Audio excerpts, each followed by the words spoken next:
से शुरू हो रहा है। ये नवरात्र का पहला दिन होगा और ये दिन माँ शैलपुत्री को समर्पित है। ये दिन माँ शैलपुत्री को समर्पित है। माँ शैलपुत्री को अखंड सौभाग्य का, माँ शैलपुत्री से अखंड सौभाग्य का आपको वरदान मिल सकता है। शैलपुत्री की पूजा में सफेद तिल, दूध, सफेद चंदन, बेलपत्र, मखाना ये वस्तुएं अर्पित करनी चाहिए।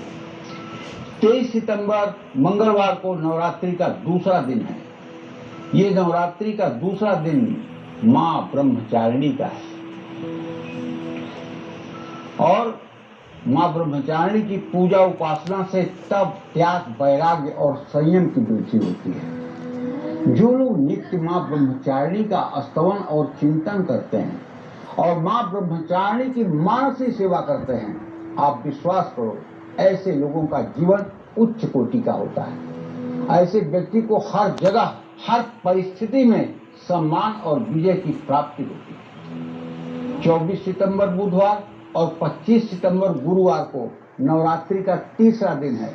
ये तीसरा दिन माँ चंद्रघंटा के नाम से जाना जाता है। जिनके घंटा में चंद्रमा विराजमान हो, ऐसी देवी का नाम चंद्रघंटा है। ये माँ हर प्रकार के पाप ताप को नष्ट करने वाली और सभी बाधाओं से मुक्ति देने वाली और अपने भक्तों का सद्य कल्याण करने के लिए तत्पर होती हैं। इसीलिए माँ चंद्रघंटा की पूजा करने वाला व्यक्ति अपने जीवन को दिव्य रूप से चमका सकता है। 26 सितंबर शुक्रवार नवरात्रि का चौथा दिन है। चौथा दिन नवरात्रि का माँ कुष्मांडा को समर्पित है। इस दिन माँ कुष्मांडा की उपासना की जाती है। जिनके उदर में कुष्मा उष्मा विराजमान हो, वो माँ कुष्मांडा होती हैं। ये रोग शोक का विनाश करने वाली और हर प्रकार के दुख दरिद्रता को नष्ट करने वाली, लंबी आयु देने वाली, यश, बल और बुद्धि प्रदान करती हैं। इसमें संशय नहीं करना चाहिए। 27 सितंबर शनिवार नवरात्रि का 5वां दिन है। ये 5वें दिन माँ स्कंद माता की पूजा का विधान है। माँ स्कंद माता इन्हें इसलिए कहते हैं कि स्वामी कार्तिकेय की माँ है। स्कंद स्वामी कार्तिकेय को कहते हैं। स्वामी कार्तिकेय की माँ होने के नाते इन्हें स्कंद माता के नाम से जाना जाता है। ये ममतामयी रूप में हैं। इनकी जो लोग पूजा उपासना करते हैं, उनके घर में हर प्रकार का कल्याण ही कल्याण होता है। इनकी कृपा से मूर्ख व्यक्ति भी ज्ञानी हो सकता है। जिनको संतान नहीं है, वो माँ के इस रूप से गोद भरने की अगर प्रार्थना करें तो उनकी मनोकामना सद्य पूर्ण होती है। 28 सितंबर रविवार नवरात्रि का छठा दिन है। माँ दुर्गा का छठा स्वरूप कात्यायनी का है। कात्यायनी ही माँ दुर्गा है। एक स्थ तद्भुनारी व्याप्त लोकम त्रयं तुषा। कात्यायन ऋषि के आश्रम में प्रकट होने के नाते इनका नाम कात्यायनी पड़ा।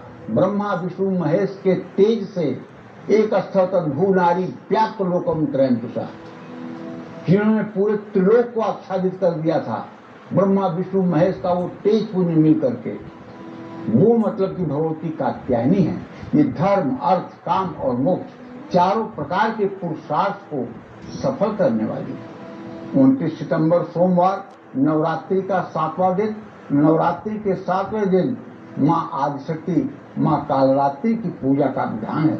माँ कालरात्रि काल का नाश करने वाली देवी हैं। इनकी पूजा से अकाल मृत्यु, नकारात्मक ऊर्जा, कारोबार, नौकरी, संपत्ति से जुड़ी दिक्कतें, भूत प्रेत, तंत्र मंत्र की बाधा, सब कुछ जल करके भस्म हो जाता है।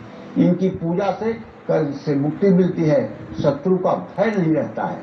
इसी तरह से 30 सितंबर मंगलवार को महाअष्टमी है, जो माँ महागौरी के पूजा का दिन है। माँ की उपासना से मन पसंद जीवन साथी, विवाह में आ रही रुकावट दूर होती है। कुंवारी कन्याएं अगर महागौरी की उपासना करें तो माँ जल्दी प्रसन्न होती हैं। 1 अक्टूबर बुधवार को महानवमी माँ दुर्गा की 9वीं शक्ति सिद्धिदात्री का है।